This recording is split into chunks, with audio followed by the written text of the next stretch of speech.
Assalamualaikum warahmatullahi wabarakatuh. Perkenalkan, nama saya Muhammad Iwan Rois dari kelas 3A dengan NIM 210-25021. Saya adalah mahasiswa aktif Universitas Muhammadiyah Profesor Dr. Hamka dengan program studi pendidikan guru sekolah dasar. Sini saya akan menjelaskan materi tentang pengukuran untuk memenuhi mata kuliah pendidikan matematika 2 yang diampu oleh Ibu Kowiyah MPD. Pengukuran menurut para ahli dan para ahli yang di sini yang saya ambil itu adalah dari J.C. Nulani dan Iha Bernstein dalam buku The Assessment of Reliability Psychometry and Theory tahun 1994 menyebutkan bahwa pengukuran adalah aturan untuk menetapkan simbol ke objek sehingga mewakili jumlah atribut secara numerik atau penskalaan dan menentukan apakah objek termaksud dalam kategori sama atau berbeda sehubungan dengan atribut yang diberikan. Nah, selanjutnya ada macam-macam pengukuran. Pengukuran berdasarkan prosesnya terbagi menjadi dua, yaitu pengukuran langsung dan pengukuran tidak langsung. Yang pertama itu ada pengukuran langsung.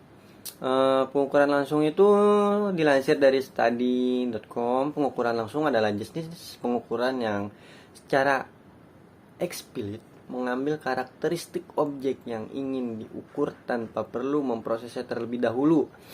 Misalnya ketika kita mengukur lebar lapangan bola, bisa langsung dilakukan menggunakan meteran dan hasilnya bisa langsung didapatkan. Nah, adapun contoh lainnya untuk pengukuran langsung, yaitu pengukuran panjang dengan meteran menggunakan berat dengan timbangan, pengukuran waktu dengan stopwatch, dan pengukuran suhu dengan termometer. Setelah pengukuran langsung, ada yang namanya dengan pengukuran tidak langsung. Pengukuran tidak langsung itu yaitu jenis pengukuran yang hasilnya tidak langsung didapatkan, melainkan harus dikonversi atau diproses terlebih dahulu. Misalnya pengukuran luas lapangan harus dilakukan dengan mengukur besaran lain, yaitu panjang, lebar dengan lebar lapangan. Luasnya itu baru bisa didapatkan dengan cara mengkalikan panjang dan lebar lapangan tersebut. Nah, contoh lainnya pengukuran tidak langsung itu pengukuran volume, pengukuran massa, pengukuran nilai rata-rata, pengukuran gaya suatu benda, pengukuran besaran medan magnet, dan juga medan listrik. Nah, di sini ada yang pernah mengukur menggunakan penggaris.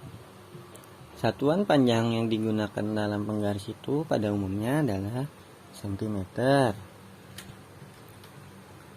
Nah, di sini ada sebuah contoh, yaitu sebuah pensil. Nah, kita mau mengukur nih, berapa sih panjangnya pensil ini? Nah, dilihat ada sebuah penggaris tersebut.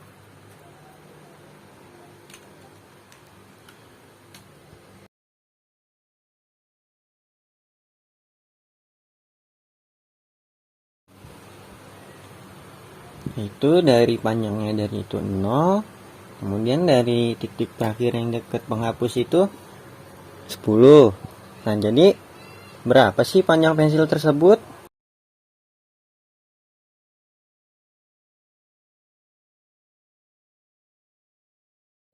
Sepuluh cm. Itu ada pengukuran panjang. Biasanya kita untuk mengukur menggunakan meteran pita, lalu ada meteran saku, kemudian ada penggaris, dan alat ukur lain-lainnya. Nah, di sini ada satuan panjang yang terdiri dari tangga. Yang pertama ada km, hm, dam, m, dm, cm, dan mm. Ada yang tahu km itu artinya kilometer, hm artinya hektometer, dam artinya dekameter, m artinya meter, dm artinya desimeter, cm artinya sentimeter, dan mm artinya milimeter.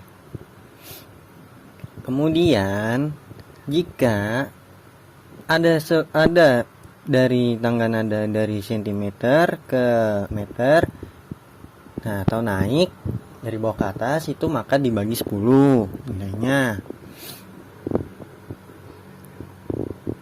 Kalau dari sentimeter ke dekameter berarti dibagi 30. kan 10 10 10. Nah, kebalikannya, jika ada tangga nada, tangga satuan panjang turun, maka hasilnya dikalikan 10. Nah, di sini saya punya contoh soal. Misalkan 6 km berapa titik-titik hektometer. Nah, ada yang tahu nggak kira-kira? Kilometer kan di atas. Nah, berarti 6 dikali turunnya berapa? 10. Jadi hasilnya sama dengan titik-titik hektometer. Iya, benar, 60 hektometer.